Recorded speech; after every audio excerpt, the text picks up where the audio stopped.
آپ نے سوال کیا ہے ایک گاؤں کی مسجد ہے وہاں 5 وقت نماز نہیں ہوتی ہے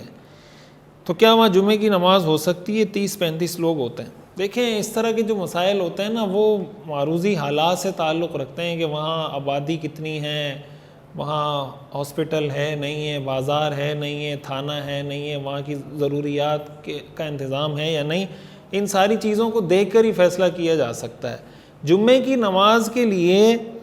یہ شرط نہیں ہے، آپ نے لکھا ہے نا وہاں 5 وقت کی نماز ہوتی ہے، اگر کسی مسجد میں 5 وقت کی نماز نہ بھی ہوتی ہو وہاں بھی جمعے کی نماز ہو سکتی ہے اگر دوسری شرائط پوری ہوں۔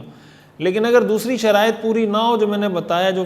تفصیل ہے اس کی، تو پھر چاہے وہاں 5 وقت کی نماز ہوتی ہو یا نہ ہوتی ہو وہاں جمعے کی نماز پڑھنا جائز نہیں ہے۔ اب اس کی تفصیل وہ آپ اپنی ساری صورتحال لے کے کسی دارالافتاء میں جمع کروا دیں تو آپ کو تفصیل پتہ چل جائے گی انشاءاللہ۔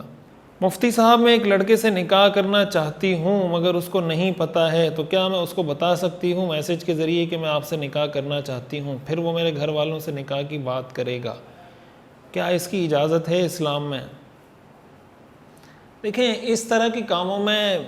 اجازت تو ہے، بہرحال اس میں تو کوئی حرج نہیں ہے شرعی نقطہ نظر سے، لیکن جس طرح کے آج کل کے حالات چل رہے ہیں نا، جو تجربات جو مشاہدات ہیں ہمارے، تو یہ طریقہ مناسب نہیں ہے۔ بہت سی دفعہ ایسا ہوتا ہے کہ اسی چیز کو پکڑ کے لوگ بلیک میل کرنا شروع کر دیتے ہیں۔ مثلا آپ کے گھر والوں کو پتہ نہیں، آپ نے تو اچھی نیت سے یہ کام کیا ہوگا، اور ہو سکتا ہے وہ لڑکا آپ کی بات سنے، یہ چانس بھی ہے اس میں، یہ امکان بھی ہے کہ وہ بھی راضی ہو جائے کہ ٹھیک ہے، اور اگر وہ کوئی بدفطرت آدمی ہوگا تو ہو سکتا ہے وہ اسی کو آپ کو پھر بلیک میل کرنے کے لیے استعمال کرے کہ جناب آپ نے مجھے یہ میسج کیا، میں اس کو یا آپ کے بھائی کو دکھا دوں گا یا آپ کے ابا کو دکھا دوں گا یا میں سوشل میڈیا پہ ڈال دوں گا، اس طرح کے ایلیمنٹ آ جاتے ہیں۔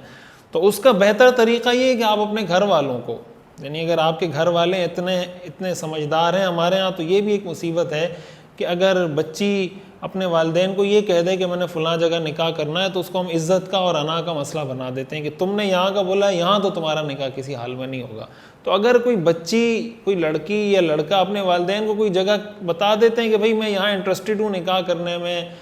نکاح کا پیغام بھیجنے میں، اور آپ کو لگتا ہے کہ کوئی اتنا بڑا مسئلہ نہیں ہے، ایک تو یہ نا کوئی بہت زیادہ کوئی ڈفرینس ہو، مثال کے طور پہ کوئی بہت اعلیٰ خاندان کی لڑکی ہے اور بہت ہی کوئی دنیاوی لحاظ سے، دنیاوی سٹیٹس کے لحاظ سے بہت کم تر خاندان کے ساتھ وہ اپنا ریلیشن قائم کرنے جا رہی، کوئی ایسا مسئلہ ہو تب تو سمجھ میں آتا ہے، لیکن ایسا کوئی مسئلہ نہیں ہے تو اس کو انا کا مسئلہ نہیں بنانا چاہیے، والدین کی یہ ذمہ داری ہے۔ تو اگر آپ والدین اپنے بچوں کو یہ سپورٹ نہیں دیں گے تو پھر وہ غلط راستے کی طرف جائیں گے نا۔ اگر ایک بچی کو یہ پتا ہو کہ اگر میں اپنی والدہ کو یا اپنے والد کو یا اپنے بھائی کو بتا دوں گی کہ میں فلاں آدمی سے نکاح کرنے میں انٹرسٹڈ ہوں، وہ میری بات سن لے گا، یہ تو جائز اس کا مطالبہ ہے، اس کا جائز حق ہے، تو وہ آپ کو بتانے میں اس کو جھجک محسوس نہیں ہوگی تو وہ براہ راست کسی نامحرم سے رابطہ نہیں کرے گی اور نہ وہ نامحرم اس کو بلیک میل کرے گا۔ لیکن اگر اس کو یہی جھجک ہو کہ میرا بھائی یا میرے والد یا میری والدہ اس کو عزت کا مسئلہ بنا لیں گے یا نا کا مسئلہ بنا دیں گے کہ نہیں یہاں تو تمہارا نکاح نہیں ہو سکتا، تو ظاہر ہے پھر وہ کوئی دوسرا چور راستہ، کوئی آلٹرنیٹ تلاش کریں گے۔ وہ جو آلٹرنیٹ تلاش کریں گے، دوسرا راستہ تلاش کریں گے، اس میں پھر بہت سی خرابیاں پیدا ہوتی ہیں۔ تو اس لیے میرا مشورہ تو اس میں یہی ہے کہ آپ اپنے والدین کو، یا عموماً یہ ہوتا ہے کہ بہن بھائیوں میں بعض اوقات کسی ایک سے انسان کی بے تکلفی ہوتی ہے، کوئی بہن ہے، بھائی ہے، والدہ ہے، جس سے آپ سمجھتے ہیں کہ بے تکلفی ہے، میں ان سے بات کروں گی تو مجھے مسئلہ نہیں ہوگا، ان سے بات کر کے پھر آپ بات اپنے والد تک پہنچا دیں۔ اس چینل کے تھرو جائیں تو یہ زیادہ بہتر ہے۔ اور جو والدین ہیں ان سے میری یہ گزارش ہے کہ اگر آپ کو آپ کا بیٹا یا آپ کی بیٹی کو اس طرح کی بات کرتی ہے، ان کی بات کو تحمل سے سنیں، اس پہ غور کریں، اور اگر آپ کو لگتا ہے کہ ان کی بات ٹھیک ہے تو وہاں ان کا نکاح کروا دیں، اور اگر لگتا ہے کہ نہیں اس سے کوئی غلطی ہو رہی ہے یا وقتی طور پہ کوئی جذبات میں آ گئی ہے تو اس کو بہتر طریقے سے سمجھانے کی کوشش کر لیں۔